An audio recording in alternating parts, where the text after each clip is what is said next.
Hola, muy buenos días y bienvenidos a este episodio número 39 del Foro Digital de Innovación Legal, un foro en el que semana a semana pues les traemos diversos temas sobre transformación digital, sobre innovación, para enterarnos qué está pasando con el gobierno digital, qué está pasando con la transformación digital de las empresas, de los despachos.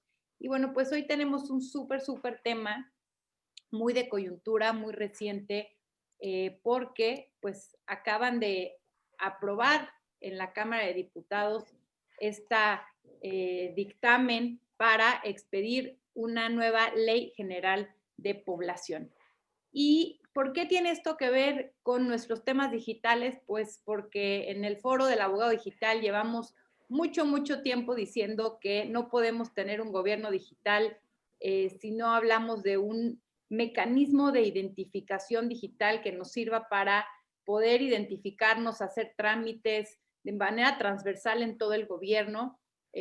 Muchos países ya cuentan con, con esta cédula de identidad digital y en México, pues finalmente tenemos esta iniciativa que nos habla ya de una cédula de identidad digital, pero también nos habla de que pues el gobierno cada vez más va a empezar a recabar nuestros datos biométricos para toda esta transformación y pues sin duda tenemos que estar muy al pendientes como abogados digitales para salvaguardar la seguridad de la información, de los datos biométricos de los ciudadanos y ese es el objetivo del día de hoy, discutir, platicarles de qué se trata esta iniciativa, poder también pues ser ese punto de reflexión sobre qué se necesita para poder contemplar si la iniciativa viene bien con todas las medidas de seguridad que se requieren o hacer alguna propuesta. Entonces, bueno, para eso hemos invitado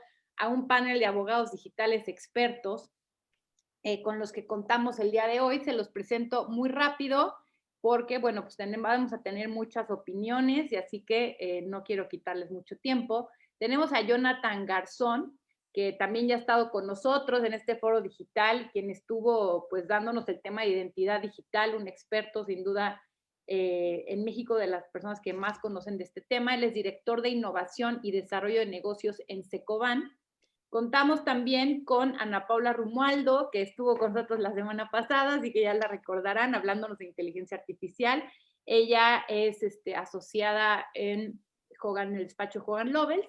Tenemos a Juan Luis Hernández Conde, que también estuvo hablándonos de reputación en temas de deepfakes. Él es socio del despacho de Novus Concilium. Y tenemos también a Amada Arley, bienvenida, que ella es experta en todos los temas de inteligencia artificial y en temas de online dispute resolution, que también ya estuvo compartiendo esos temas con nosotros en el foro digital. Y bueno, pues los hemos convocado para que nos den su opinión sobre estos temas. Así que, sin más por el momento, me gustaría empezar. Ya saben que todos los que nos acompañan aquí, también en el Facebook Live, nos pueden dejar sus preguntas en el panel de preguntas y iremos haciéndoselas también a los panelistas. Así que, pues me gustaría, Jonathan, si puedes empezar platicándonos un poco de qué se trata. Tuvimos nosotros hace un par de meses con algunos de ustedes precisamente un panel debatiendo esta iniciativa que salió de Ciudadanía Digital, ¿no? Y ahora al parecer, pues viene esta, ya dicen, no va a ser Ciudadanía Digital, mejor hacemos una nueva ley de población en donde se incluya la cédula de identidad. ¿Cuál es este proceso y qué opinas de esta reforma o de esta nueva ley? ¿Realmente es lo que se requiere? Gracias Janet, y gracias a Abogado Digital por la invitación a Foro Jurídico. Y además es un honor para mí compartir siempre un panel con Ana, con Amada y con Juan Luis, grandes expertos y además amigos. Platicarte, a ver, yo estoy a favor del tema de tener una cédula de identidad digital, de tener un registro con ciertos biométricos que ayuden a la validación de la identidad. ¿A qué me refiero? Hoy México no vive un problema como otros países de términos de registro de población de las personas. Hoy, la verdad es que México tiene a la mayoría de las personas registradas en los registros civiles. O sea, ya le han otorgado, ya hay un reconocimiento por parte del Estado en cuanto a que nace y que pertenece al Estado mexicano y tiene la nacionalidad. Eso lo tenemos moderadamente atendido. El problema, que muchos países no, incluso la ONU está trabajando en el tema de identidad para los sectores que no tienen esta parte del registro.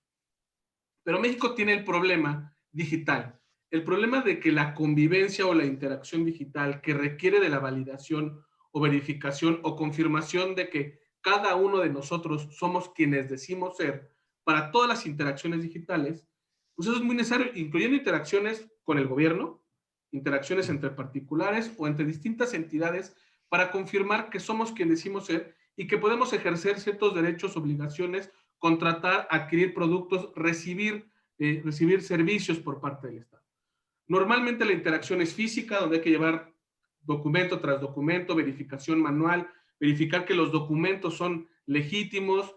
Y el tema de la transformación digital hace que las interacciones de esta verificación sean mucho más sencillas y ágiles para todos, ¿eh? O sea, no solo para el gobierno, para los particulares y más seguras en términos de que nadie pueda hacerse pasar por mí y hacer esta usurpación de identidad. Ya habíamos dicho que el tema robo de identidad está mal dicho, no te lo pueden robar, pero sí se pueden hacer pasar por ti para perjudicarte o para beneficiarse. En esos términos, es muy benéfico trabajar algo como esta reforma. E incluso más allá, porque como tú recordarás en la pasada, que estábamos nosotros mismos platicando en el pasado evento, hablábamos de una ley de ciudadanía e identidad digital, ¿no? Que tenía varias interpretaciones, varios asegúnes que no nos gustaban a los que estábamos platicando ese día en el panel. Lo que hoy hacen, ¿no? Lo que se discutió hace 2 semanas, el jueves hace 2 semanas, fue, vamos a tener todos los antecedentes de qué se ha tratado en este tema, vamos a recoger lo que conviene y lo que se decidió o lo que se está dictaminando por la Cámara de Diputados es abrogar la pasada Ley General de Población y tener una nueva Ley General de Población que en términos de identidad digital hay 3 cosas principales que marcan, ¿no? El Registro Nacional de Población, que si bien ya existía, amplía su capacidad de guardar información y de interconectarse con otras entidades. La cédula única de identidad digital, ¿no? Que iba a ser tu documento digital, no habla de un documento físico, habla de un documento digital, con el cual te vas a permitir validar e identificarte ante estas entidades.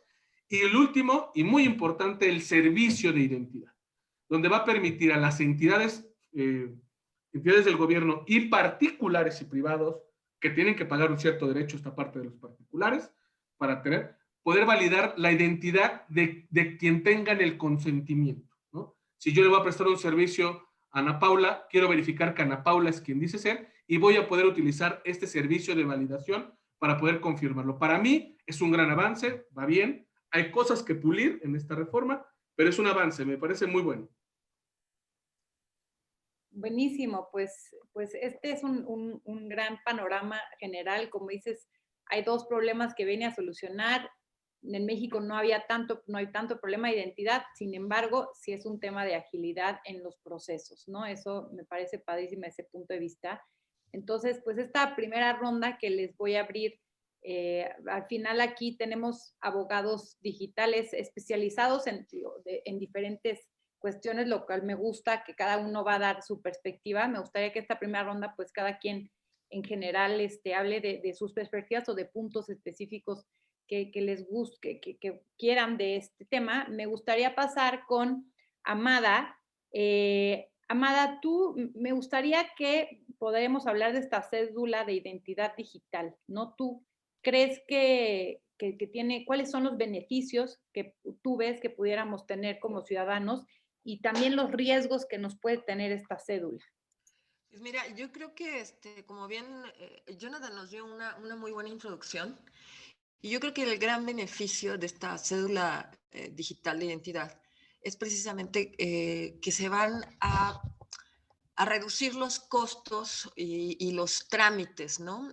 Burocráticos. Tenemos un gigantismo burocrático en el gobierno que es necesario reducir. Yo creo que la gran inspiración del país más adelantado en estos términos definitivamente es Estonia. Cuando voltamos a ver Estonia, pues vemos que tiene todo un gobierno electrónico cuyo cuya base fundamental precisamente es una identidad digital. Sin la identidad digital, pues no podría haber todo este gobierno electrónico, ¿no? Donde además creo que el gran acierto es esta cuestión del voto electrónico, que además implica varios procesos, no solamente el voto directo, sino además, por ejemplo, las votaciones de participación, de participación cuando se van a tomar decisiones en las pequeñas colonias, por ejemplo, ¿no? Entonces, creo que la iniciativa es muy buena, la reforma yo la veo bastante bien. Como señala Jonathan, hay cosas que se tienen que pulir. Me queda claro que la iniciativa, por ejemplo, no habla de las personas morales. Hay dos puntos que a mí me llaman mucho la atención. La primera, la definición de datos biométricos que se da en la Ley General de Población, porque los datos, aquí habría que retomar el término de o la definición o crear un concepto de datos biométricos. Y técnicamente los datos biométricos son de dos tipos.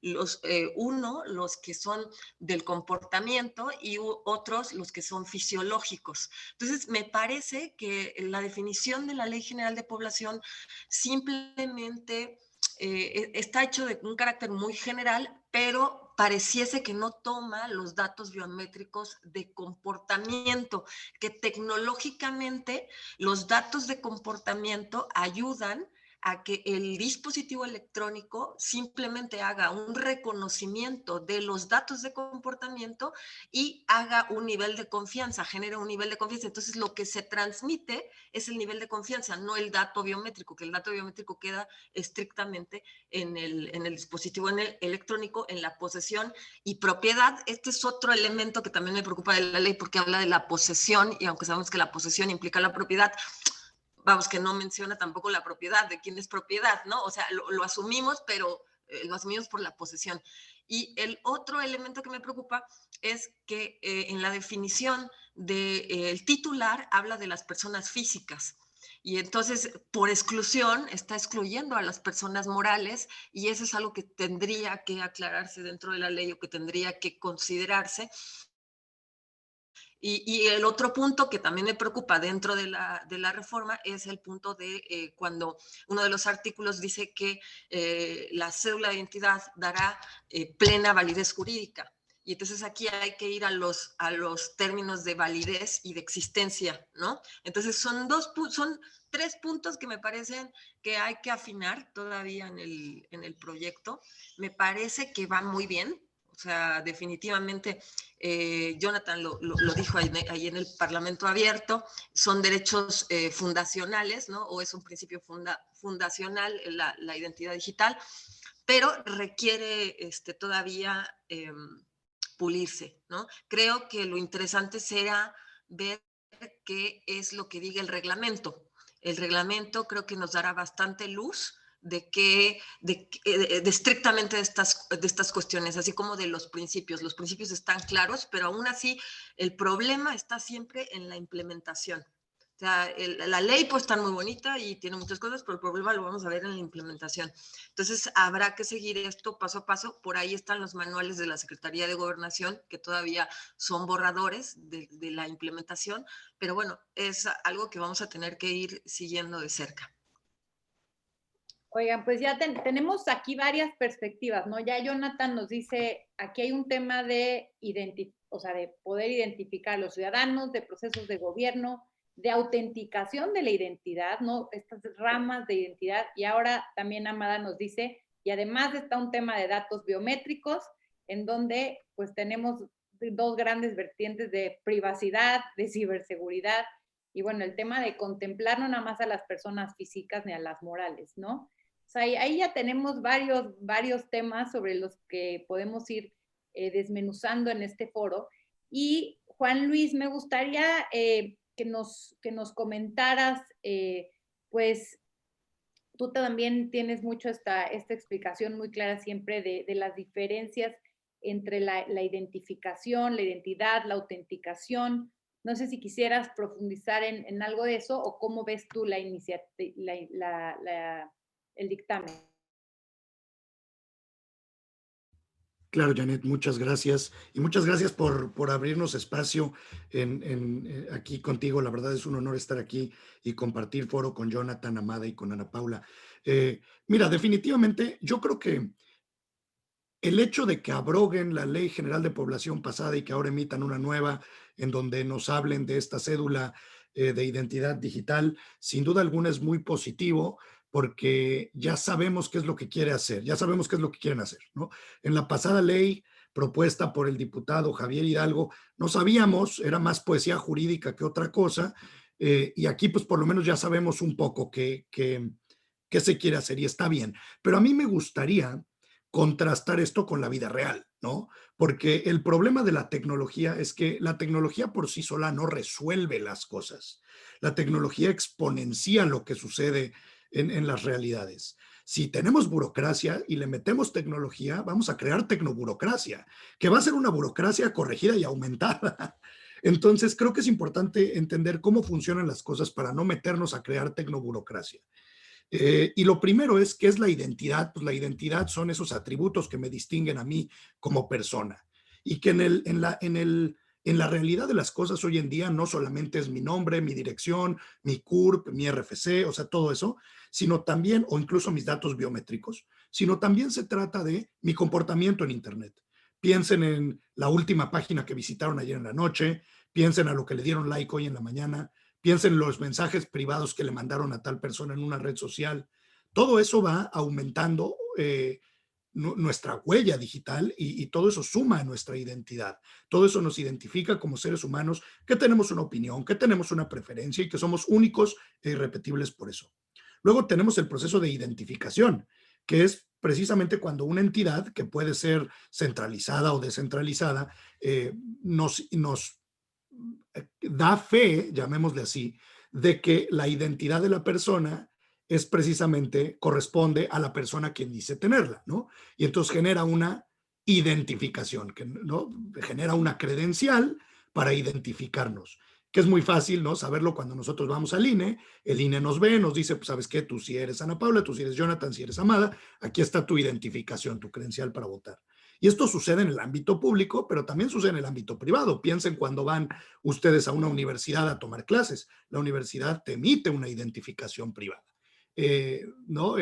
Los gimnasios te emiten una identificación privada. Lo mismo pasa con redes sociales, con plataformas. Facebook es una corporación privada, te emite una identificación privada como si fuera la de un gimnasio, ¿no? Y cómo funciona la autenticación, por último, es que nosotros vamos caminando con esa identificación en la mano y cuando queremos entrar al gimnasio, el gimnasio nos ve que tenemos la identificación y dice, sí, pues sabes que esta persona sí es quien dice ser, déjalo pasar. Eso es la autenticación. Nosotros lo hacemos cuando ponemos nuestro nombre de usuario y nuestras contraseñas, cuando entramos a Twitter, cuando entramos a Facebook. Y en la vida real, la manera en la que nos estamos identificando en el mundo digital es a través de estas credenciales privadas que están creando estas corporaciones privadas. Eh, y fíjense que normalmente estas corporaciones privadas tienen APIs o interfaces programables en donde pues, yo puedo crear una aplicación y autenticarte con tus credenciales de Facebook para que entres a mi plataforma. Le creo más a la identificación o la autenticación de Facebook que probablemente a la cédula de identidad ciudadana que vaya a mandar la Secretaría de Gobernación. Ahora, mucha gente va a decir, oye, pues es que la identificación de Facebook no va a detalle, ¿no? La identificación de Facebook no ve tus datos biométricos, no ve tu acta de nacimiento. Cualquier persona puede hacer una cuenta y autenticarse. Lo que yo diría es que, bueno, va a haber ciertos servicios en donde no necesitas tener datos biométricos para poder darle acceso a una persona. Va a haber servicios en donde quizá no necesitas este nivel de información o quizá no necesitas usar el famoso SNIP. Yo le digo el SNIP porque me parece muy sencillo de recordar, el Sistema Nacional de Identificación Personal que está creando esta nueva ley, en donde, como bien comentó Jonathan, cada persona va a tener que pagar un derecho para pues, confrontar, para ver si la persona que se le está identificando es la correcta y correrlo contra este sistema que está basado en el Registro Nacional de Población.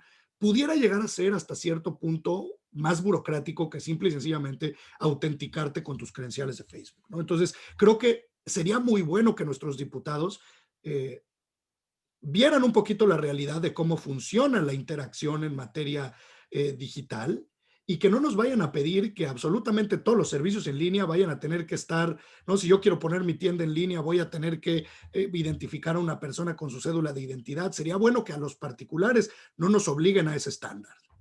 Ahora, al gobierno, pues sí, me parece muy interesante que si el gobierno quiere poner sus servicios públicos en línea, evidentemente nos den una forma clara, ágil, eficiente de poder autenticarnos con ellos, de manera que si yo llego a querer ir a la Secretaría de Educación Pública a sacar una constancia de registro de título y no sanción, pues no tenga que escanear mi acta de nacimiento, mi INE, mi cédula, mi título, para mandárselos, para acreditarles que sí soy yo, sino que simplemente pueda autenticarme con esta cédula digital. Eso se me hace maravilloso.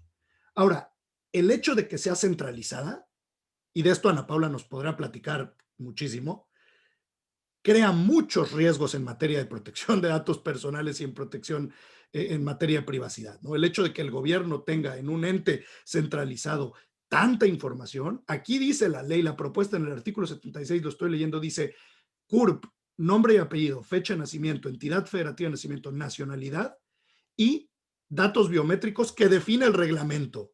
O sea, no sabemos todavía qué datos biométricos, pero eso pudiera llegar a crear un problema interesante en materia de identidad digital, en materia de autodeterminación informativa, que tenemos que ver. O sea, yo creo que esto nos da puerta para tener que exigir que se le aprieten las tuercas al gobierno en materia de la protección de nuestros datos personales, si es que quiere tener un tipo de identificación centralizada con ese grado de información, ¿no? Que puede tener muchas cosas buenas, por supuesto, puede haber eficiencia en los trámites gubernamentales, todos queremos eso, nadie quiere estar, ¿no?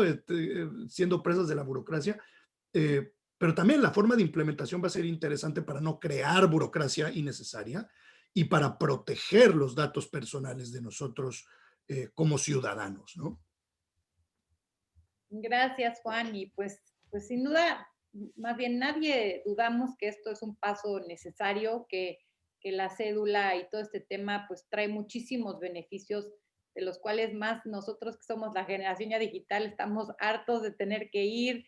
Ahora está tratando de hacer un trámite con gobierno, tienes que mandar un mail para sacar una cita que te contestan en 20 días, o sea, ni siquiera una plataforma para sacar citas y bueno, una logística impresionante, ¿no? Entonces, esto es necesario, pero pues aquello que siempre nos da miedo y el riesgo, de lo cual como ya era la pregunta inevitable que te iba a hacer, Ana, y además la uno con la pregunta que nos hace Lorena Navarro aquí en el panel, que dice, sin duda observamos problemáticas entre la protección de datos personales y la privacidad en esta implementación de la cédula de identidad. Tú eres una experta en datos personales, en ciberseguridad. Me gustaría que nos dijeras desde tu perspectiva, pues cuáles son estos riesgos que podría tener o cuál debería, digo, sabemos que ahorita, como ya dijeron, pues que esto ya viene en el reglamento, en el momento igual y no lo podemos saber, pero ¿cuál es tu opinión al respecto? Muchas gracias, Janet, y nuevamente gracias por la invitación. Un gusto estar compartiendo panel con el Dream Team. La verdad es que estamos tocando un tema buenísimo. Pues mira, a mí me gustaría empezar contándoles, si se acuerdan de ese meme que decía que está un perrito en una computadora y dice, en internet nadie sabe que eres un perro. Entonces, pues nadie sabe que eres un perro y ahora todos estamos viviendo en internet. Todos estamos haciendo todos los trámites en internet. Entonces, ahora más que nunca, por más que les parezca un chiste, se vuelve necesario que sepan si eres un perro o no. Que sepan que yo soy Ana Paula o que no soy Ana Paula. Ahora se vuelve todavía más importante. Y creo que es volver a un tema que igual se ha tocado insistentemente, que la pandemia ha acelerado la transformación digital. Entonces, precisamente por esta aceleración es que decimos ya necesitamos esta identificación digital, la ciudadanía digital. Pero, bueno, la ciudadanía digital está bien, la dejamos allá a un ladito. Pero necesitamos la identificación digital. Entonces, claro, se trata de entender lo que se necesita para que esta implementación camine. Y se hace mejor que la vez pasada, que era algo que podía considerarse tal vez mal concebido por diseño, porque tenía bastantes cosas observables. En este caso, se superan algunos de esos obstáculos, pero a mí me queda una gran duda.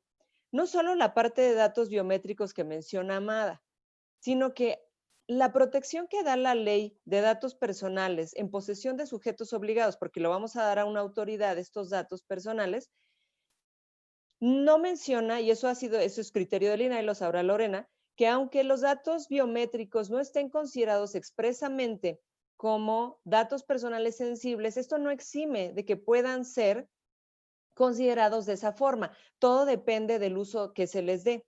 Entonces, no tenemos que los datos biométricos, los datos personales biométricos sean en México por sí mismos una categoría especial de datos que deban ser protegidos como tales, sino que pueden ser utilizados de tres formas, por ejemplo, para la autenticación o para dar los elementos necesarios para que se dé una identificación digital. Entonces, tenemos que puede ser como cuando tú pones tu huella en el teléfono y en la huella, tus datos biométricos, esa autenticación se queda en el dispositivo. Entonces, no pasa a alguien más.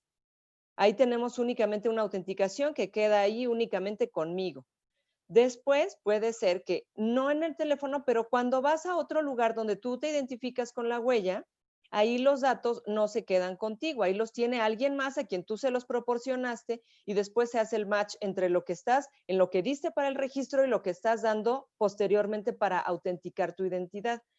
Y el otro tipo ya es cuando tú proporcionas los datos a una autoridad, por ejemplo, o a un ente privado para que te cree una identidad digital. Entonces, en estas identificaciones se van a incluir, bueno, en el caso ya de la reforma que se propone, de la reforma que se hizo, se incluyen datos biométricos, pero deja para el reglamento qué tipo de datos biométricos se van a incluir. Eso a mí me parece muy interesante porque en la parte que teníamos de la de ciudadanía digital, que al final se fue a la basura, ahí se incluía voz, iris, imagen, que era la fotografía, huella digital. Y otra cosa bien interesante, decía de los menores de edad puede incluir su cartilla de vacunación y su expediente escolar básico. Aguas, ¿eh? Porque ahí sí no había, o sea, puede ser que el iris pudiera ser utilizado únicamente para identificación, ¿ok? Entonces, ahí nada más queda como identificación, pero si incluimos en esa cédula los datos de vacunación de un menor, ahí ya es dato personal sensible sí o sí. Entonces ya ahí independientemente de que digamos que lo estamos utilizando para identificación como sea, ahí ya no hay marcha atrás, ya es un dato personal sensible. Ahora, fuera de eso, de que acá nada más quedaron datos personales biométricos y vamos a ver cuáles datos pudieran ser incluidos, que asumo que podrá ser nuevamente fotografía para el caso de identificación facial, reconocimiento facial, perdón, pudiera ser también iris, huella digital, o sea, lo normal. Me preocuparía bastante que se incluyeran datos personales de salud. Y bueno, me preocupa no para que se espanten y digan, no, ¿qué va a pasar? Vamos a tener ya esos datos en la cédula de identidad. Me preocupa porque decía Jocelyn Barca de Seguridad América, ella tiene mucha experiencia, es chilena, en cómo han tenido lugar diversos ciberataques en Chile, que es uno de los países de Latinoamérica de los más avanzados en transformación digital. Siempre es de los que van arriba, es nuestra Estonia, la verdad, Chile. Pero bueno, al margen de eso, ella decía, durante la pandemia se hizo una agilización para que se diera una identificación, un número de identificación nacional que se pudiera acceder a él a través del celular para que se diera un apoyo o unos fondos que se tenían, no recuerdo cuál era la cosa que se tenía que dar, pero era por la crisis que tuvo lugar durante la pandemia. Entonces, decía, a las 2 horas de que se lanzó esta posibilidad de que se pudieran obtener por celular estos números, ya teníamos el servicio abajo por un DDoS. Entonces, esto dice, agarra a las autoridades prácticamente en curva, porque deben estar conscientes que al ser sector público van a ser siempre un target muy tocado por hackers o por, digamos, individuos que se dedican a hacer esas exploraciones en ciberseguridad. Entonces, sí, porque a algunos ya no les gusta el término hacker, por eso lo digo de esa forma, dándole tantas vueltas. Pero bueno, es eso. Entonces, estamos en realidad, y esa va a mi otra pregunta, mi otra preocupación en materia de seguridad, ¿estamos preparados en México para ser el objetivo de hackers o de expertos en vulnerar sistemas de ciberseguridad? ¿Están las autoridades preparadas? Yo, en mi opinión, aparte de que tenemos bastantes hoyos por ahí en la parte de cómo se reporta que existan vulneraciones en materia de datos personales, que aquí podemos separar, por supuesto, la parte de seguridad de la información y ciberseguridad, pero digamos, aquí estamos en un entorno de ciberseguridad, porque de seguridad de la información se refiere principalmente a datos personales, pero pues aquí estamos ya en temas de ciberseguridad. Entonces, se supone que idealmente cuando existe una vulneración que potencialmente nos puede afectar, las autoridades tienen que avisarle a los titulares de datos, o sea, a ti, a mí, a los individuos que pudimos ser potencialmente afectados por esta vulneración. Yo les pregunto a ustedes, ¿cuántas notificaciones han recibido? Seguramente ninguna. Pero si creen que por eso no ha habido ninguna vulneración que potencialmente pueda afectarlos, yo creo que estamos equivocados. Sí hay personas que han tenido afectaciones directas a sus derechos personales y patrimoniales porque han existido vulneraciones que no se comunican. Pero como no hay un seguimiento muy astringente, la verdad, y entiendo, la cantidad de vulneraciones y la cantidad de trabajo es enorme, pero esta falla en que haya realmente un seguimiento a que se notifiquen estas vulneraciones y que yo como persona pueda saber qué pasó con esos datos, es algo que hace falta. Digamos, si hay una vulneración en CEMOVI y se van los datos de mi tarjeta de circulación y de repente me dicen, no, pues es que tú no tienes ningún automóvil. No, sí lo tengo. No, pues yo no tengo ningún dato de tu automóvil. Entonces a mí me van a colocar en un gran problema porque tengo que demostrar que mi automóvil no es robado. Entonces tengo que llevar todos los papeles y díganme si eso no es una vulneración a mis derechos morales y patrimoniales. Ahora, imagínense eso, trasládenlo. Eso es un automóvil, ¿ok?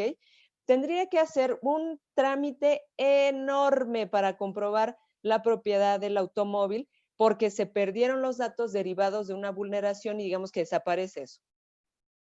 Entonces, si eso pasara en el tema de identidad y tuviera lugar una suplantación de identidad, ¿en realidad estamos preparados para eso? Eso es una cosa que a mí me preocupa bastante.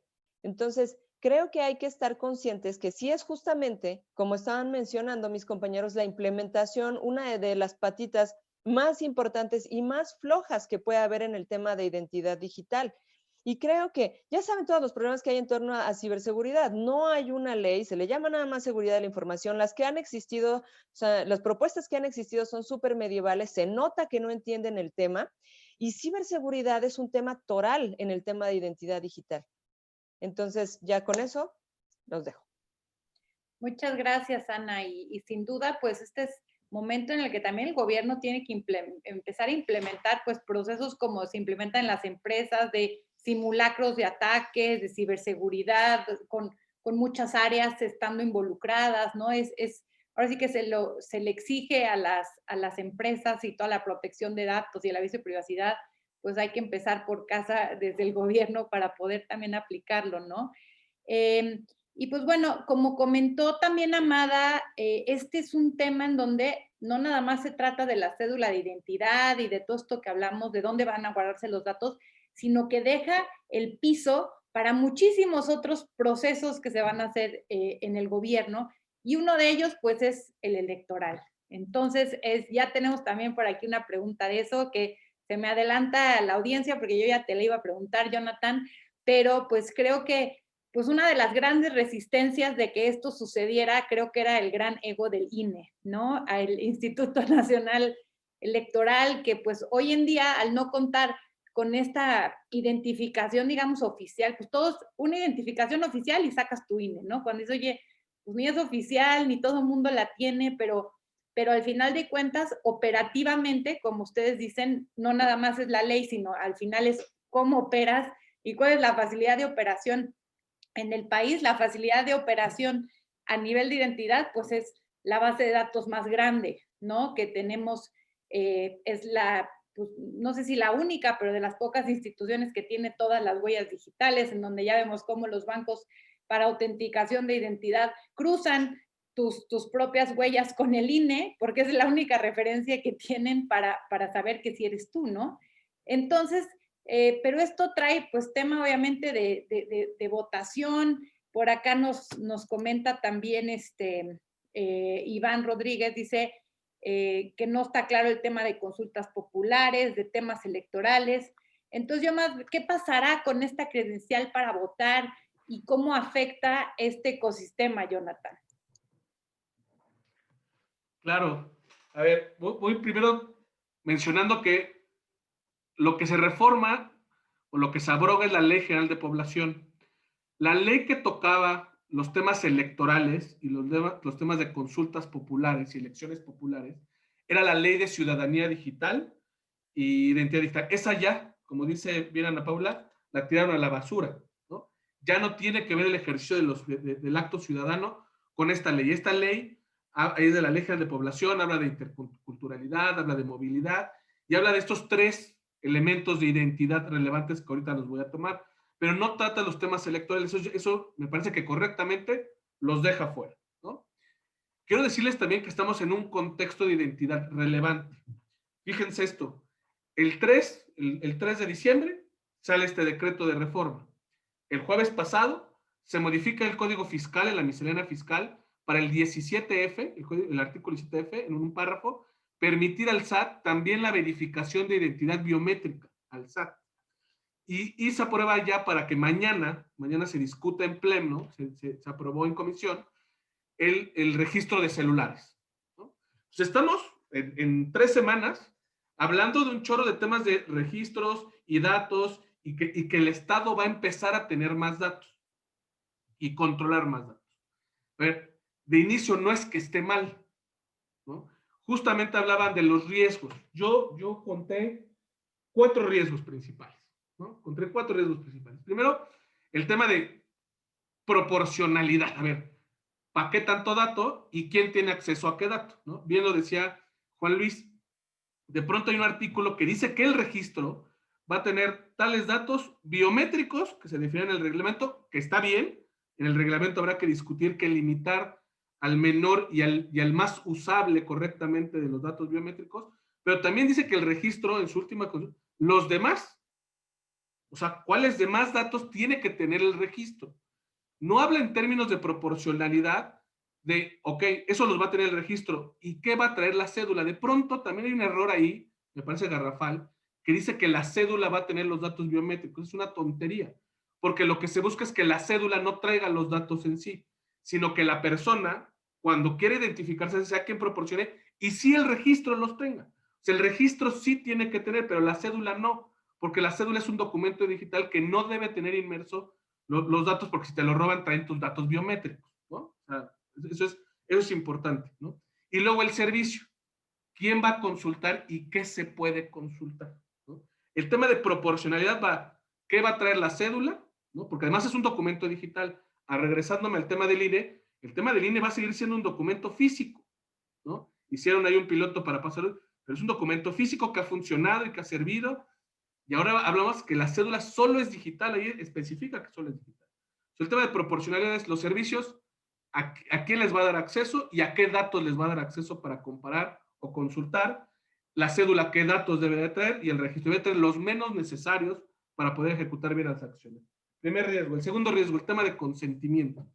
Cuando dice que el servicio va a estar disponible a particulares y entidades públicas que cuenten con el consentimiento del titular de los datos para consultarlos, ahí es saber cómo vamos a tener certeza de que tiene el consentimiento. ¿Cómo vamos a saber de que Ana Paula o el perrito dijo, oye, yo sí quiero que validen mis datos, ¿no? Ese registro y esa evidencia la va a tener que tener el servicio y la entidad particular o pública que quiera consultar. Entonces, si vivimos en un mundo electrónico, ¿cómo va a ser este consentimiento? Me gustó mucho que de pronto Juan Luis dice, oye, voy a tener que ir a hacerla, a sacar en la Secretaría de Educación. Justo el tema aquí es no ir, no interacciones físicas. Para que yo desde mi casa quiero un trámite gubernamental, quiero mi cédula, quiero lo que quiera, lo hago desde mi computadora. Quiero hacer un webinar como hoy, lo podemos hacer rápidamente, ¿por qué no cualquier otro trámite? Entonces, el tema del consentimiento va a ser muy importante.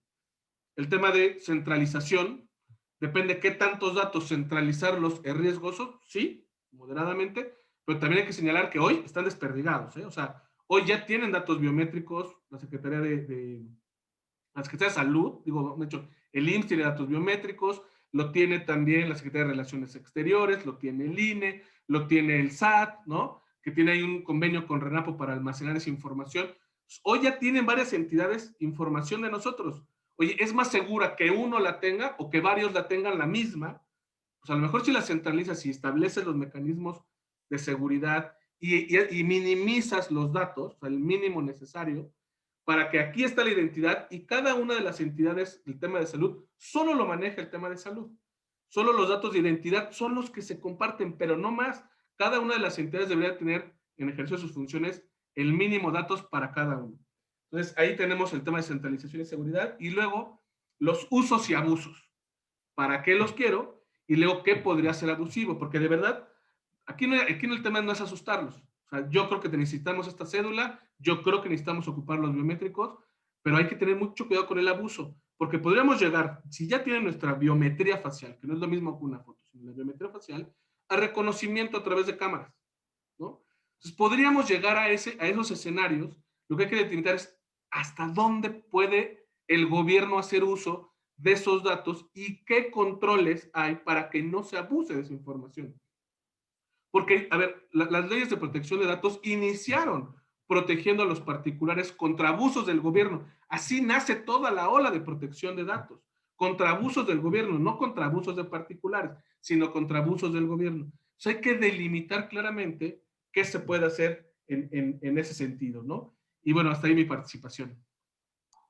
Oye, y pues en esta línea de abusos, que al final de cuentas me encanta como nos lo compartiste también, Jonathan, en el foro de identidad digital, donde decías, a ver, es que muchísimas transacciones suceden y se benefician de todos estos, pero también tenemos que saber que hay casos que no son la mayoría, ¿no? Pero que sí existen y que para eso deben de existir estos límites, estas leyes, para poder moderarlos, ¿no? Entonces, Amada, si quieres también compartirnos, y les digo que vamos muy alineados con las preguntas de la audiencia, porque también Miriam nos dice, ¿cómo consideran que la corrupción impactará en esta correcta procesión y utilización de los datos, ¿no? Entonces también entra un tema de corrupción.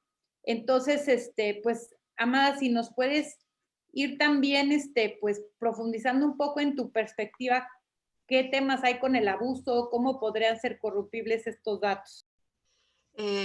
Bueno, fíjate que yo creo que hay que hacer algunas precisiones. Me gusta mucho la categorización que hizo Jonathan acerca de la identificación, bueno, que él identifica como los 4 riesgos principales.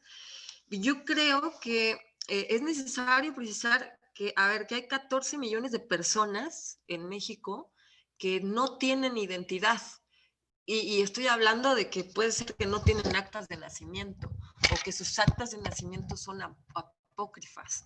Entonces son problemáticas muy fuertes de vida del ciudadano real, del ciudadano común, ¿no? Que no pueden tener acceso a derechos de salud, no pueden tener acceso a pensiones o, por ejemplo, estos apoyos económicos que ahora da el gobierno federal.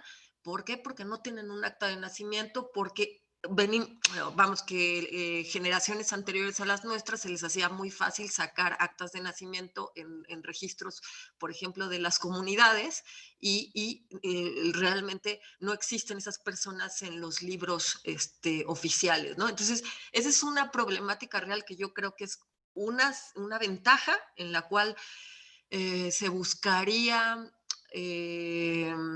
pues eficientar de alguna manera, que claro, esto va acompañado con toda la cuestión de brecha digital.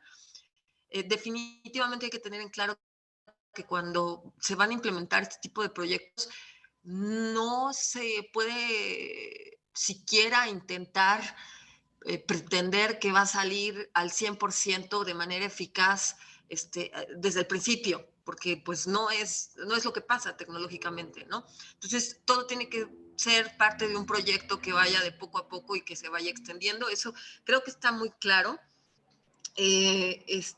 Ahora, lo que decía Juan Luis, de que la tecnología en sí misma, por sí misma, no resuelve las cosas, yo aquí coincido con lo que quiso decir, pero tengo mi muy particular punto de vista, porque tecnológicamente hay muchas cosas que sí se pueden resolver, pero que el mal entendimiento, bueno, no es que haya un mal entendimiento, el desconocimiento de mucha técnica, de técnica, valga, se va a oír raro, pero de técnica tecnológica o de términos tecnológicos o de conocimiento tecnológico, hace que hagamos leyes que muchas veces impidan que sean tan duras o tan inflexibles, que no ayuden en la generación de tecnología que sea flexible, ¿no? Eso yo lo veo mucho, por ejemplo, en la generación de tribunales electrónicos o de plataformas de resolución electrónica de conflictos, ¿no? Generamos normas muy duras que no ayudan en esa flexibilidad. Yo sí creo que específicamente en esto de los datos biométricos, que si tú generas, y lo vuelvo a repetir, si tú generas un dato biométrico basado en comportamiento, y lo que realmente genera sea un nivel de confianza, que tú transmitas ese nivel de confianza, o sea, para que me entiendas, es como si tú mandaras un correo electrónico, pero el dato te lo quedas tú.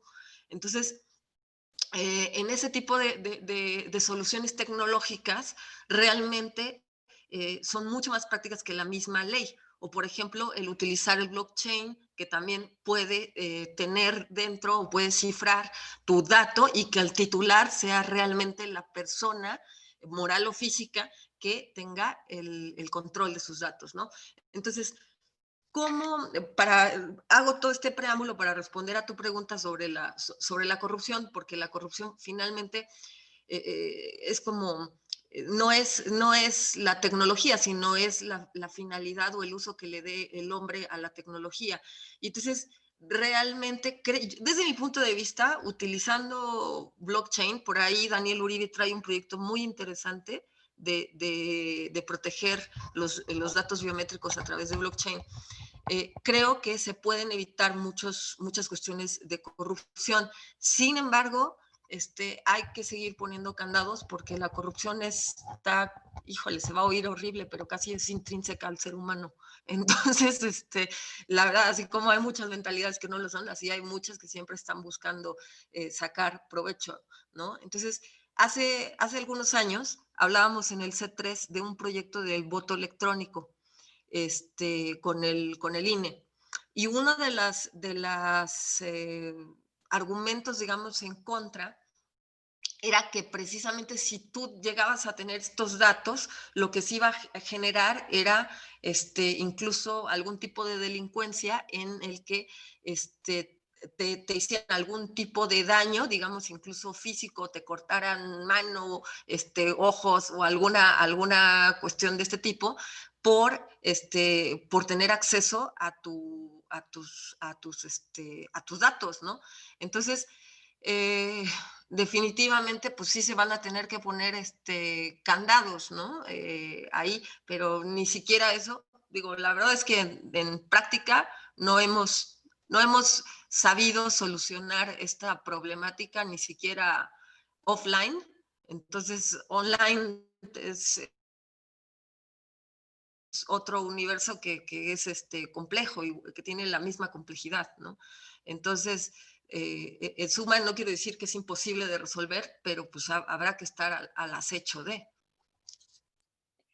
Pues sin duda creo que, como les decía, pues también la labor del abogado es ver estos casos de donde se pueden vulnerar los sistemas, pero me gustaría retomar este comentario que nos hace Gabriel Carrillo, que dice, pues no debemos de sesgarnos o matar el proyecto por miedo al mal uso, ¿no? Así es. Y es vinculado un poco con esto que les comentaba, que decía Jonathan, de los beneficios son infinitos. Obviamente, como abogados, pues tenemos que ver estos riesgos, pero también yo siempre les digo que yo soy una entusiasta tecnológica porque también creo que en esta era que dicen que los algoritmos modifican más el comportamiento humano que las leyes, sin duda la tecnología como tendencia general trae transparencia, ¿no? Como tendencia general trae agilidad en los procesos, no es en todos los casos, obviamente, y como decían, no es tampoco la única panacea, pero yo sí creo que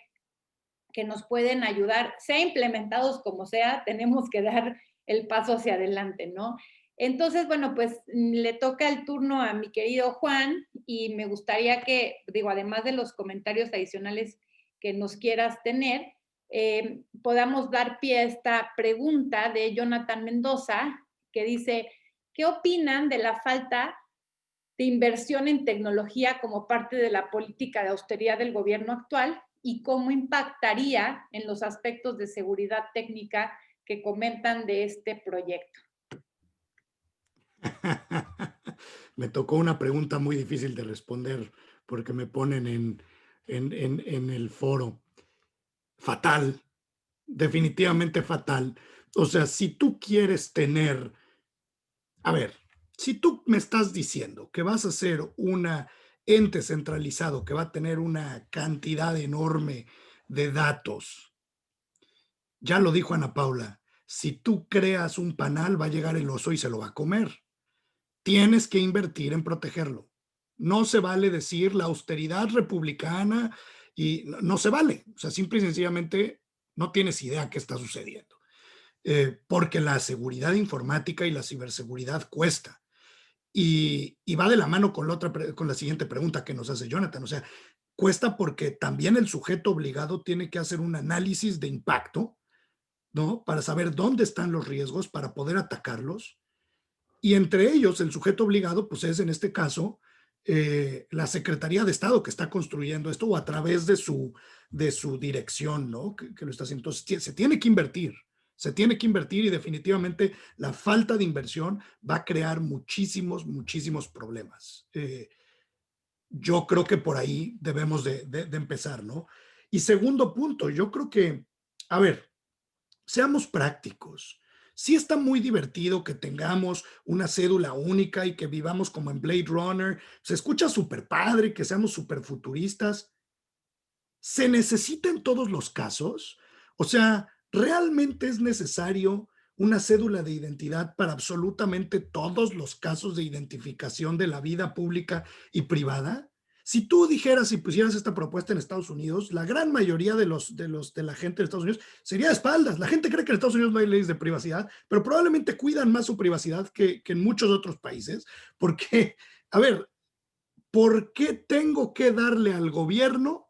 ¿Por qué tengo que darle a un ente central del gobierno una cantidad enorme de datos que ellos controlen y que después pueden usar para distintas cosas? Entonces ahí no solamente está el tema de minimización que decía Jonathan, ¿cómo vamos a hacer y cómo el INAI va a hacer que el sujeto obligado cumpla con la legislación en materia de protección de datos personales? Que efectivamente hay una minimización de datos, que haya proporcionalidad, que nos avisen en el aviso de privacidad para qué lo están usando, que garanticen que lo están usando para eso y no para otras cosas, que eviten definitivamente utilizar esos datos personales para hacer temas de represión política, para hacer temas de represión a personas que piensan distinto, para hacer temas que no vayan a garantizar, perdón, ahorita regreso, temas de libertad de expresión. O sea, puede suceder que existan este tipo de situaciones solamente por el hecho de que sepas que el gobierno tiene tus datos.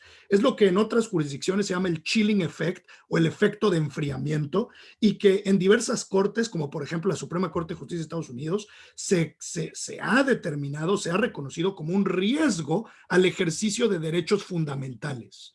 Entonces, yo creo que es bien importante primero que nos preguntemos si sí es lo que queremos, para qué lo queremos y en qué casos lo queremos utilizar. Y eso requiere que se haga una evaluación de impacto en riesgos, como lo propone Jonathan en la pregunta, de una manera muy interesante, como lo han comentado los panelistas, pero creo que sí es bien importante que partamos ahí. O sea, sí estamos ganando a lo mejor eficiencia en nuestros procesos. Todo el mundo quiere eficiencia, pero no siempre la tecnología es tan transparente, no siempre la tecnología es tan pura, no siempre la tecnología es tan libre. La tecnología también puede discriminar los algoritmos, y ahí hay varios libros que ustedes pueden leer, ¿no? Está Weapons of Mass Destruction de Cathy O'Neil, está Algorithms of Oppression, está, digo, y les puedo tuitear una lista de lo que es creo que cuestionar un poquito más por qué queremos que el gobierno tenga esto, ¿no? ¿Por qué una cédula única de identidad es lo que realmente va a funcionar? Antes de simplemente entregarnos y decir, sí, hagámoslo y pues a ver qué pasa, chicle y pega, ¿no? Porque hay muchas cosas que creo que se tienen que evaluar. Ahora, habiendo dicho eso, creo que es positivo tener un mecanismo de identificación público, pero quizá la identificación centralizada no sea lo mejor. Quizá la identificación, incluso la federada, tampoco sea lo mejor.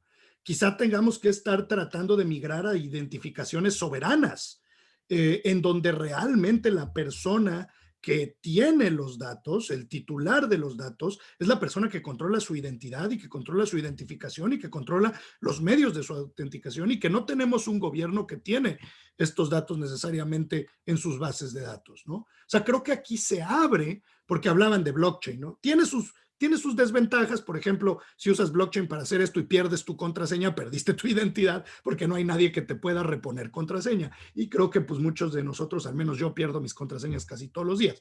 Entonces, tiene sus retos, pero creo que sí es bien importante que no perdamos de vista dos cosas: la creación de posible tecnoburocracia y el impacto brutal que tiene a la identidad digital y a la privacidad y a la protección de datos personales, que son tres temas totalmente distintos, ¿no? O sea, creo que si en ese marco discutimos cómo la vamos a implementar, está bien, pero el marco viene antes. Desde mi punto de vista, antes tenemos que proteger los derechos fundamentales, antes tenemos que proteger la privacidad, antes tenemos que evitar que exista efecto tipo chilling effect, efecto de enfriamiento para el ejercicio de otros derechos, nada más porque el gobierno me tiene vigilado, ¿no?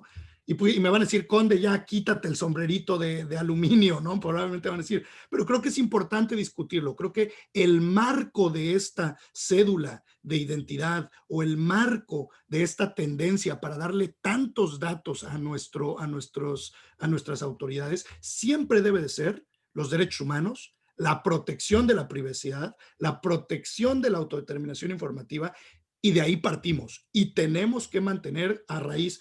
Digo, está la ley general, pero no solamente está la ley general, está en el artículo 14 y 16, está el derecho a la inviolabilidad de las comunicaciones, está el derecho a la intimidad digital, que todos son derechos constitucionales y que incluso han sido reconocidos por la Corte Interamericana de Derechos Humanos, y que incluso están en el Charter Europeo, y que hasta la Suprema Corte de Justicia de la Nación de Estados Unidos lo ha reconocido en diversas sentencias. Si partimos de la base de ese cuidado a esos derechos humanos, esos derechos fundamentales, esos derechos específicos que tenemos todos como seres humanos, entonces podemos empezar a ver cómo podemos incluir tecnología. Si no tenemos cuidado con esa parte primero, lo único que va a hacer la tecnología es amplificar las violaciones a esos derechos humanos. Y creo que tenemos que tener cuidado con eso. Y para eso me parece importante robustecer nuestras leyes y nuestra Constitución, y hago un llamado a los magistrados que nos estén viendo y a los ministros, si es que están por aquí, a que siempre sopesen y hagan esa valoración acerca de cómo esta ley está afectando ciertos derechos fundamentales que tenemos por pisar el país, ¿no? Entonces yo me iría con esa reflexión, que creo que es importante no sacarlo de contexto y siempre navegar con esa bandera antes de entrar a analizar este tipo de situaciones, ¿no?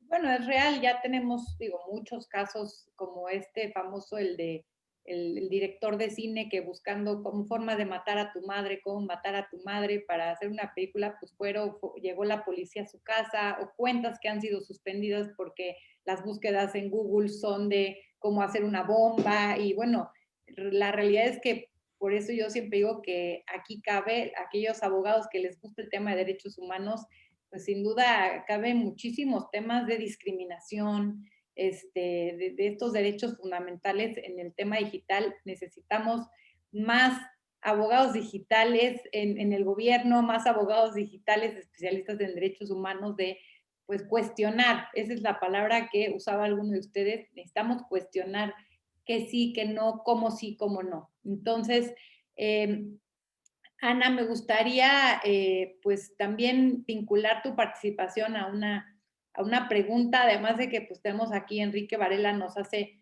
varias preguntas sobre esto que decían de qué sucede en casos de secuestro de voz, o qué datos biométricos serían validados en caso de robo de identidad, pero también tu opinión sobre, Guillermo Ganem dice, no, perdón, Felipe Ángeles nos dice, ¿qué opinas sobre un gobierno digitalizado y un pueblo con analfabetismo digital? ¿Qué consecuencias en este contexto podría traer este tipo de decisiones? Gracias, Janet. Muy buena pregunta. Nada más que antes de pasar a contestarla, y si se me olvida, me la recuerdas, nada más quiero puntualizar que justo los comentarios que recibimos de que, oigan, es que de todos modos ya viene la cédula, es súper importante.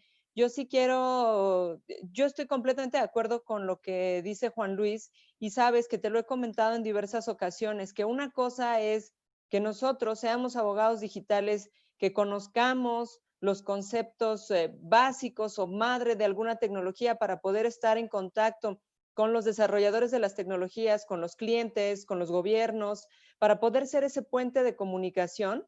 Y otra cosa es que tomemos la tecnología, que la demos por sentado, a face value, ¿sabes? O sea, que digamos, sí, esto, lo que decía Juan Luis, chicle y pega, hay que aceptarlo, lo necesitamos. Sí es cierto, lo necesitamos, pero hay que cuestionar, siempre cuestionar y criticar esas partes es súper importante.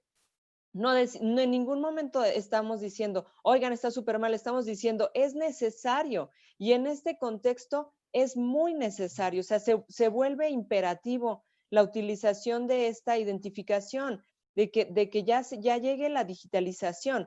Es cierto, pero no podemos nada más decir, o sea, no podemos ponernos como si fuéramos, perdón por la analogía y con toda la distancia que sea necesaria, no podemos nada más ser pro régimen y decir, no, está muy padre, que bueno, pues muchas felicidades, que sacaron la nueva ley, no felicidades, la verdad es que sabemos que han estado quemándose las pestañas investigando todo, que bueno, cualquier cosa que pase, nosotros vamos a ser herméticos respecto de cualquier problema que pueda surgir.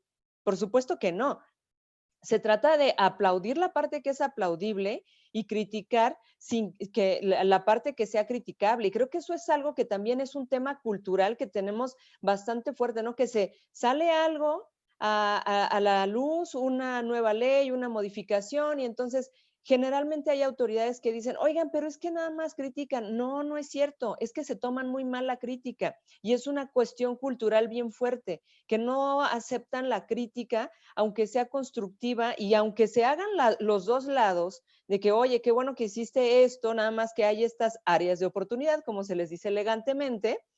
Dice, no, ¿por qué me criticas? Tuviste tu momento para criticarme cuando se sometió a discusión. ¿Por qué no? No, pues sí estuve ahí, pero te estoy diciendo que no está. O sea, no nos podemos hacer al hecho de que cuando salió la primera, o bueno, que se iba a salir la primera estrategia nacional de ciberseguridad, fue coyuntura con Pegasus. O sea, no podemos olvidar eso, no podemos olvidar la utilización, y voy al comentario que dijo Jonathan, de los abusos del gobierno. Nosotros no podemos tener esa memoria floja, ¿eh? O sea, también la perspectiva de privacidad tiene ese lado.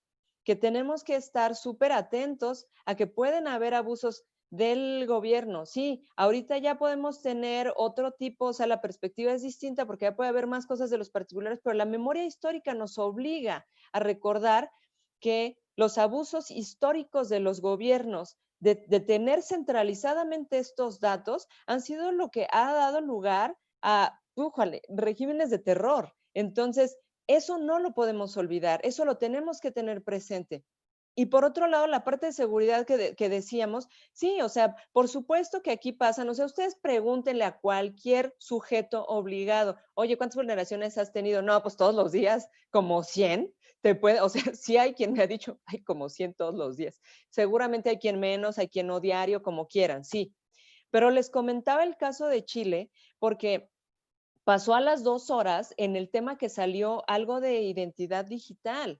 Entonces, es justo eso, es el panel que decía Juan Luis, con esos temas son súper interesantes. Imagínense que tal vez aquí no, o sea, sí también hay, siempre hay actores interesados en vulnerar esos sistemas porque es una cuestión de ego para ellos. Imagínense el Congreso del Caos en Alemania o DEFCON, ¿no? Ya son cosas ya muy mainstream, ya todos los conocen, pero son reuniones de hackers, por decirles de la forma tradicional, donde ellos pueden demostrar cómo pueden vulnerar pues, sistemas de seguridad muy avanzados. En el Congreso del Caos de Alemania, uno de ellos demostró cómo tomando fotografías y ni siquiera muy avanzadas de la ministra de Seguridad de Alemania pudo hacer un bypass a un sistema de seguridad. O sea, por eso les digo que resulta súper atractivo. Y entonces eso va de la mano con lo que menciona Jonathan Mendoza, que por cierto, gracias por estar presente y ojalá le resulte súper interesante este panel. Y creo que es un error completo en plena coyuntura digital hacer una política de austeridad que es como quitarle los brazos a la política digital. O sea, o sea, es como pollo sin cabeza. Un tema de que está de digitalización sin la inversión necesaria en seguridad es pollo sin cabeza, por favor. Y lo que mencionaba de la evaluación de impacto a la privacidad, pues por supuesto que es necesaria. O sea, como mencionaba Jonathan, es algo que se van a hacer transferencias o se pretenden hacer transferencias a distintos sujetos obligados. Entonces ahí ya tenemos una condición para realizar las evaluaciones de impacto de la privacidad y también los riesgos que podría representar para el titular de datos. Tal vez no siempre se traten datos sensibles, porque ya como les dije, no van a estar, o sea, todavía no tenemos en el reglamento qué datos van a estar, pero suponiendo que no estén, como los que se mencionaban de las vacunas, suponiendo que tal vez por el uso se considera que no fueran datos sensibles, pero de todos modos tenemos los otros dos elementos, que es riesgoso y que se pretenden hacer transferencias o que se van a hacer transferencias sí o sí. Entonces, yo creo que sí es necesario la evaluación del impacto en la protección de datos personales. Y bueno, ahora sí, entrando al tema de la pregunta, el problema de un gobierno digitalizado donde hay un pueblo con analfabetismo digital es enorme, sobre todo si tomamos en cuenta que puede haber estados que digan, por ejemplo, cuando salió la DIP en Ciudad de México, yo les pregunté directamente, oigan, van a hacer una campaña de concientización porque su labor es muy grande, ustedes digamos son un behemoth, tienen así, son un monstruo de 7 cabezas, pueden hacer un montón de cosas, ¿qué van a hacer? Porque lo interesante no es nada más que existan y que hagan estas cosas, sino que, o sea, que envuelvan a toda la población y que se llegue al camino de la digitalización. Y entonces muy tranquilamente con la mano en la cintura Pepe Merino me dijo, no vamos a hacer nada, no vamos a hacer ninguna campaña. Y quien no quiera, a quien no le guste o quien tenga brecha digital va a seguir existiendo la ventanilla. A mí me sorprendió, o sea, sé que es su modo y sé que es su estilo, pero es una cosa que también se necesitan hacer campañas para minimizar el analfabetismo digital. No podemos negar que existen lugares a los que, sí, pues todavía no tienen acceso a internet o que si la conexión, no tenemos que irnos muy lejos, por favor. O sea, ahora mismo, en plena pandemia, si nos vamos a otro lugar y en donde no tengamos una conexión tan estable, sufrimos. Entonces, ¿qué pasa en esos lugares donde sufrimos? No me digan que no puede haber brecha o que en lugares ya, quien tiene conexión en un lugar donde la conexión no es estable o no es muy buena, entonces ahí quien la tiene es porque está un pasito adelante, pero en esos lugares con tantos problemas de conexión, es muy probable que encontremos analfabetismo digital.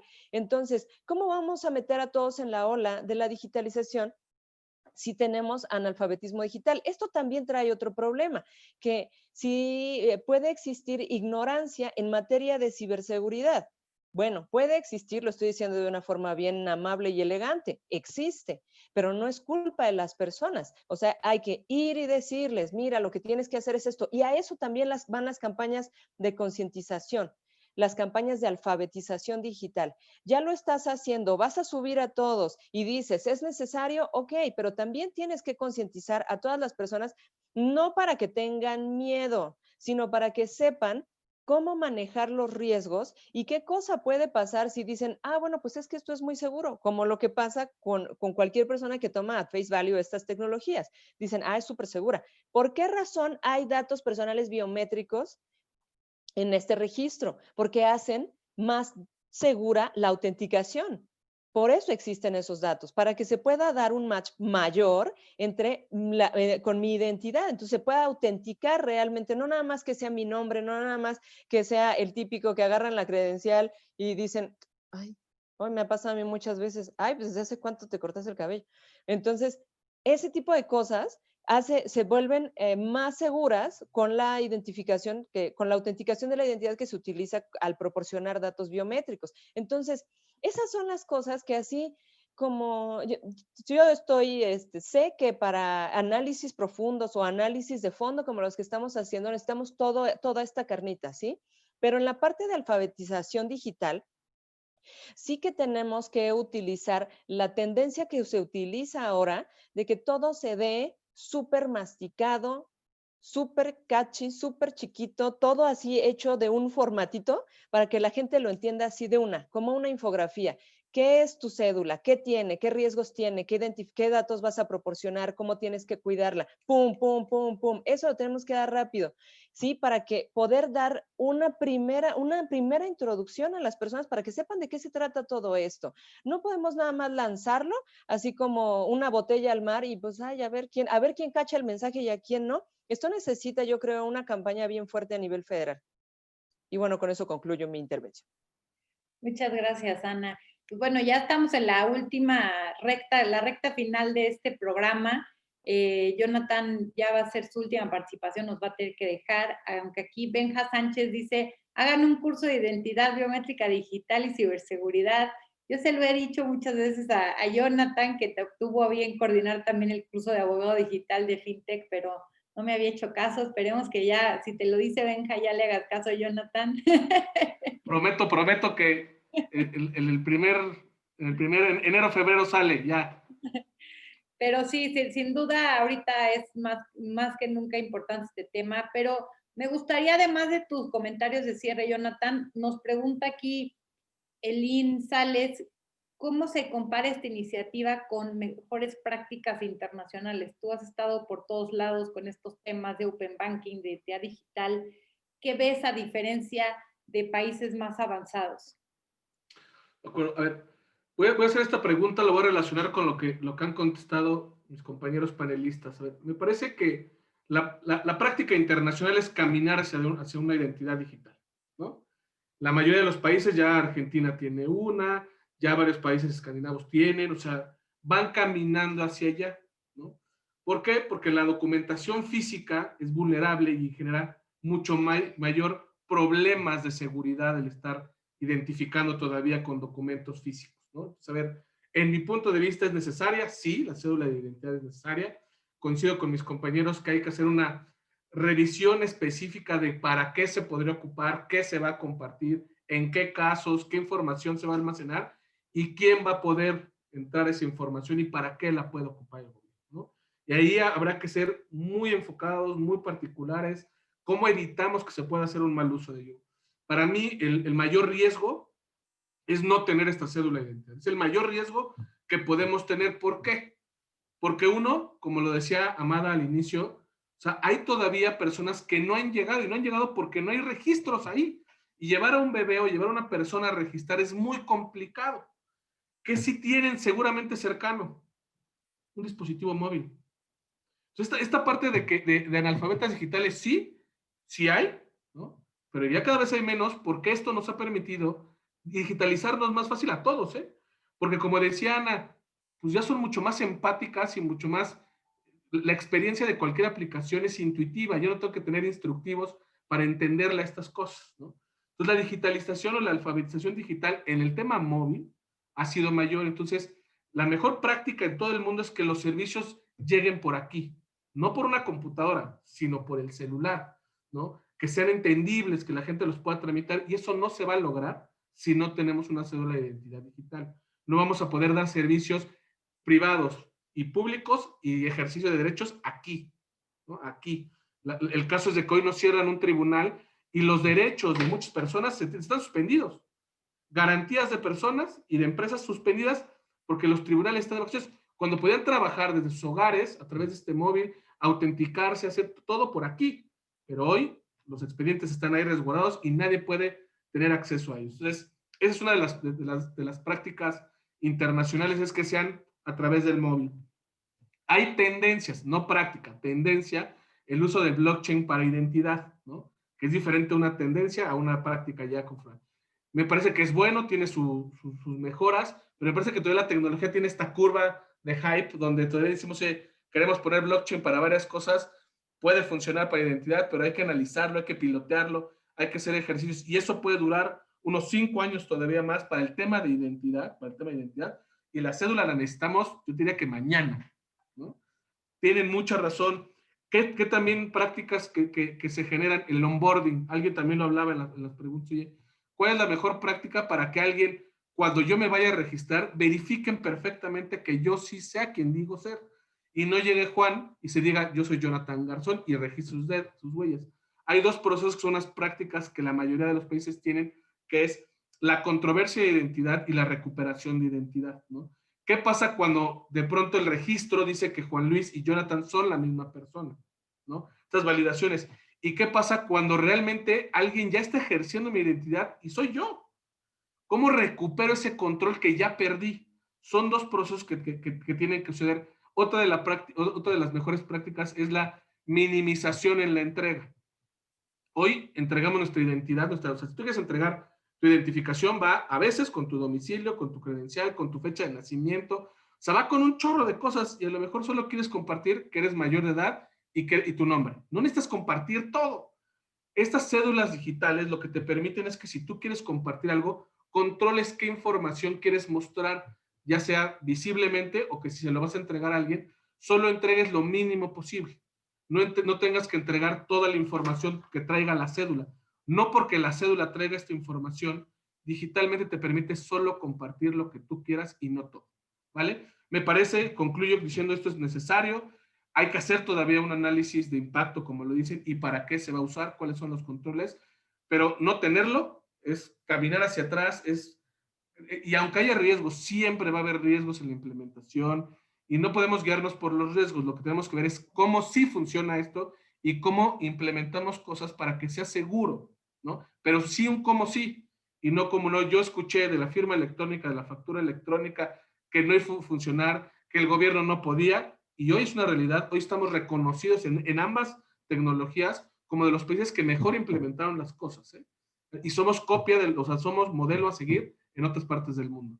Me despido con un gran abrazo a todos. Sí me comprometo al curso. Yo creo que en enero lo tenemos listo para todos. Y un abrazo a todos, un abrazo a todos los panelistas. Janet, de nuevo, muchísimas gracias. No, muchísimas gracias a ti, Jonathan, en verdad. Y pues bueno, pues seguimos, ya también nos quedan escasos 10 minutitos. Me gustaría pues ya ahora sí que freestyling, como les gusta a ustedes, abogados digitales, pues que nos compartan un par de minutitos sus comentarios o reflexiones finales. Amada. Pues bueno, la verdad es que ha sido un honor estar con este Dream Team, que siempre nos gusta platicar mucho de este tipo de temas. Yo nada más quisiera señalar, poner las cosas un poquito en números en México, ¿no? Somos 130 millones de mexicanos, 80 millones tienen dispositivos móviles y 14 millones no tienen identidad el día de hoy. Entonces hay un gap ahí, hay una brecha muy fuerte que se tiene que pues de alguna manera nivelar.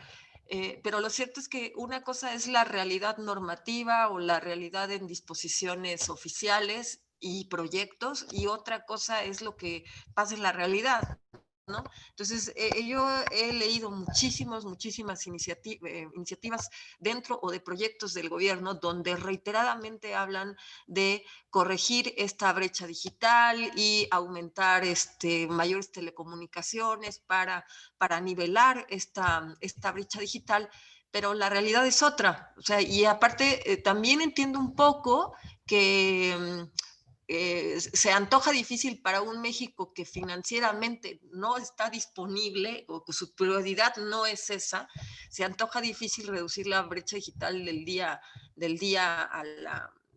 un día al otro, ¿no? Entonces, la realidad en el gobierno actual es que requerimos de tres cosas, ¿no? La capacidad técnica de conocimiento, la capacidad financiera y la capacidad humana. Y lamentablemente en el gobierno actual, aunque haya muy buenas incluso intenciones, las realidades los lleva a tomar decisiones pragmáticas dentro del gobierno que muchas veces tienen que ver con los recursos financieros. Entonces, a veces el personal ni siquiera tiene el conocimiento técnico, hay veces que sí, pero hay otras veces que aunque tengan el conocimiento técnico, no hay los recursos financieros, y entonces eso se vuelve un caldo de cultivo francamente muy difícil, muy difícil. Entonces, al menos en el espectro de la normativa, pues sí tenemos que estar al pendiente de hacer un acompañamiento para tratar de generar un ambiente legal propicio que genere proyectos o que genere que las cosas se hagan pues medianamente bien, ¿no? O sea, yo quisiera decir que 100% bien, pero la verdad es que es imposible. Entonces, por lo menos que los derechos fundamentales estén protegidos, ¿no? Me parece, ya cerrando, que la iniciativa tiene grandes aciertos que hay que aplaudir, pero también tiene grandes cuestionamientos que hay que vigilar, y en específico lo vamos a ver en el reglamento. El reglamento nos va a dar muchísima luz de esto y habrá que esperarlo o ayudar a trabajar en él, ¿no? Porque también la realidad pragmática es que, a ver, que se va a oír mal, pero la realidad pragmática es que puede haber parlamento abierto, pueden recibir opiniones y al final muchas veces hacen lo que quieren hacer, ¿no? También por servir a determinados intereses. Entonces, no olvidemos que estamos en una economía de datos, que estamos en una economía digital y que la economía es la que mueve la superestructura del Estado. Entonces, muchas veces hay intereses todavía más fuertes. Entonces, yo creo que hay que estar al análisis y a la construcción de este tipo de temas, ¿no? Y le agradezco a todo el panel, a Foro Jurídico, a ti, Janet, y a mis compañeros que los quiero mucho y los admiro mucho, y les agradezco la oportunidad de estar aquí con ustedes. Muchísimas gracias, Amada. Y bueno, pues mi estimadísimo Juan, tu última reflexión. Muchas gracias, Janet. No, pues primero que nada agradecerte por prestarnos tu espacio, agradecerle a Ana Paula, Amada y a Jonathan, que ya se fue, compartirnos sus conocimientos. Yo aprendo mucho de escucharles. Y bueno, para mí, yo resumiría lo siguiente. Primero, cool que se tiró a la basura la ley pasada que nos estaban dando. Ahí los diputados, la verdad, se pusieron las pilas, lo hicieron muy bien. Ahora, segundo, entender que lo que está pasando ahorita se está abrogando una ley general de población de los 70s para darnos una nueva ley general de población que incluye un tema de una cédula única de identidad digital. Mi conclusión sobre eso: la cédula es una buena herramienta, que puede llegar a ser una muy buena herramienta y que necesitamos hoy en día para autenticarnos de una manera eficiente y para recibir servicios, principalmente servicios del gobierno, de una mejor forma, porque hoy en día la burocracia es horrible. Pero si la vamos a implementar, yo les dejaría nada más 5 puntos muy rápidos, 5 reflexiones que yo creo que es lo que, si al momento de hacer el reglamento o de seguir discutiendo esto, se deben de tomar en cuenta. El primer punto yo creo que es no separarnos de un marco de derechos humanos y de derechos digitales. en donde se privilegie, en donde haya un privilegio a la libertad de expresión, pero principalmente un privilegio a la identidad, sí al derecho a la identidad, pero también al derecho a la intimidad digital y al derecho a la autodeterminación informativa. Entonces, primer punto, marco de derechos humanos y marco de derechos digitales robusto. El segundo punto que yo propongo es que exista una estricta aplicación de la Ley General de Protección de Datos Personales en posesión de los sujetos obligados. Que a la persona que vaya a tener, o al sujeto obligado que vaya a tener estos datos, en este caso va a quedar en el registro, que se le aplique estrictamente y que seamos muy cuidadosos para obtener esa aplicación estricta para cuidar los derechos de protección de datos personales y de autodeterminación informativa de nosotros los ciudadanos. Tercer punto, inversión en tecnología. Tiene que haber inversión fuerte. Sí está bien que queramos cuidar el dinero, al final del día es nuestro dinero, son nuestros impuestos y nosotros tenemos que hacer o tratar de que el dinero se gaste bien, pero tenemos que gastarlo inteligentemente. Entonces sí, inversión en tecnología de seguridad de la información, ciberseguridad, inversión importante. El siguiente punto que yo diría ya es un poco más técnico. Considerar que en el reglamento ni que en la ley se nos vaya a obligar a los particulares a tener que a fuerzas utilizar esta cédula para identificar en absolutamente todos los actos que queramos hacer. También está bien que los gimnasios tengan su identificación privada, también está bien que las redes sociales, que las plataformas puedan hacer sus identificaciones privadas o utilizar las APIs de Facebook o utilizar las APIs de Google, etcétera. O sea, que no sea una obligación de que todos los particulares tenemos que usar para todos nuestros servicios esta cédula de identidad. Sería bueno que hubiera ahí libertad de neutralidad tecnológica. Importantísimo, no podemos tampoco violar ese concepto. Y el último punto, mi última recomendación es, por favor, gobierno, creen APIs para que podamos utilizar esta cédula de una manera eficiente, conectando 2, 3 líneas de código para que se pueda utilizar. Si nos quieren cobrar por hacer las consultas, está bien, cóbrenos, pero no nos vayan a hacer, baje la hoja de ayuda, haga el pago de derechos. No, a ver, hagamos APIs, que se cobre todo en línea, que se cobren los consumos de una manera eficiente. Entonces, serían mis 5 puntos. Si tenemos esos 5 puntos en mente, creo que vamos a llegar a tener una súper cédula de identidad ciudadana digital muy picuda que nos va a servir realmente como la estamos viendo, ¿no? Acuérdense, la tecnología son herramientas y todas las herramientas se pueden usar como armas. Entonces, cuidar que no se usen como armas, cuidar que se usen como herramientas que van a ser en beneficio a nosotros. Eso sería mi conclusión. Muchísimas gracias, Juan, muy clara. Y pues bueno, terminamos contigo, cerramos con broche de oro, Ana. Muchas gracias, Janet.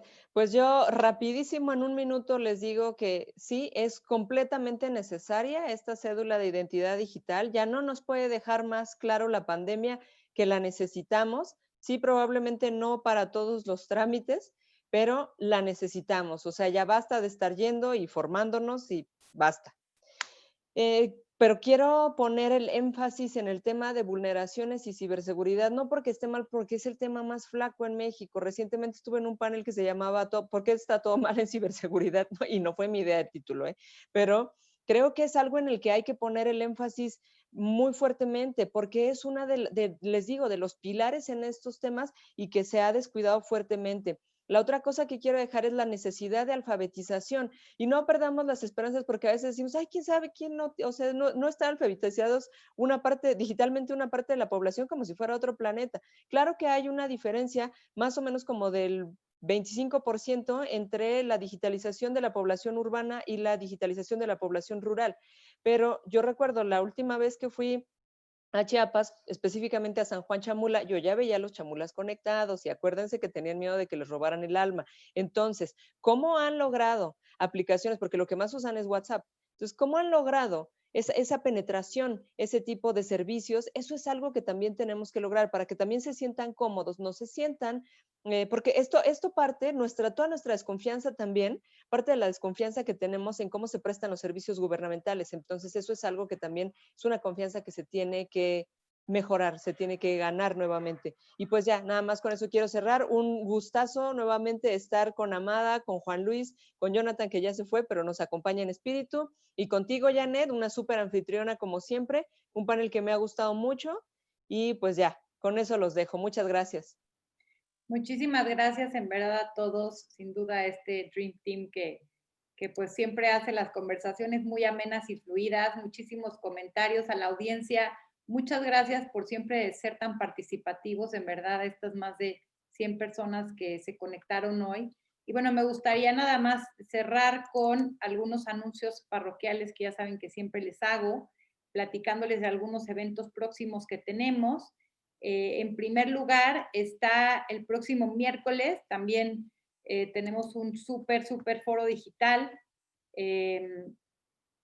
No sé si por ahí ya pueden ver mi escritorio, pero bueno, tenemos el próximo, acuérdense, no va a ser por Zoom, tenemos nuestro foro digital en conjunto con la NADE, en donde estaremos hablando de innovación tecnológica en los registros y documentos societarios mercantiles, con 2 jóvenes abogados, emprendedores de una Legal Tech mexicana que acaba de ganar la competencia latinoamericana de Legal Tech, se llama T-Books, y nos platicarán todos estos procesos de digitalización en temas de capital de las empresas y temas mercantiles. Y también invitarlos, les dejé por ahí el link a nuestro curso, siguiente curso que tenemos de actualización notarial y notario digital. La verdad es que tenemos un excelente profesorado, del cual aquí tenemos conectado al licenciado Alfonso Cermeño, que nos honra con su presencia como docente en este curso. La verdad es que notarios muy reconocidos, además de que el primer curso en donde ya tocamos temas de plataformas digitales en la función notarial, todo el tema de patrimonio digital, el Legal Tech en la práctica notarial. Entonces, no se lo pierdan, la verdad va a ser un súper curso. Y me gustaría también invitarlos, mañana tenemos la ceremonia de premiación de los premios Foro Jurídico, va a ser pues totalmente virtual a través de esta plataforma. También los invitamos a que se unan a las 7 de la noche, ahí les dejo este link. Así que pues tenemos mucha actividad digital en estos días. Y nos preguntan por aquí si podemos compartir nuestras redes sociales o correo. Yo con mucho gusto les dejo por aquí mi correo. Nuestros invitados, pues a todos los pueden encontrar por sus nombres en redes sociales, en LinkedIn. Así que, pues les agradezco muchísimo su tiempo, a todos los panelistas, a la audiencia, y esperamos tenerlos el próximo miércoles en una edición más de este foro digital que en su versión 40, ya no 40 episodios nos echamos este año.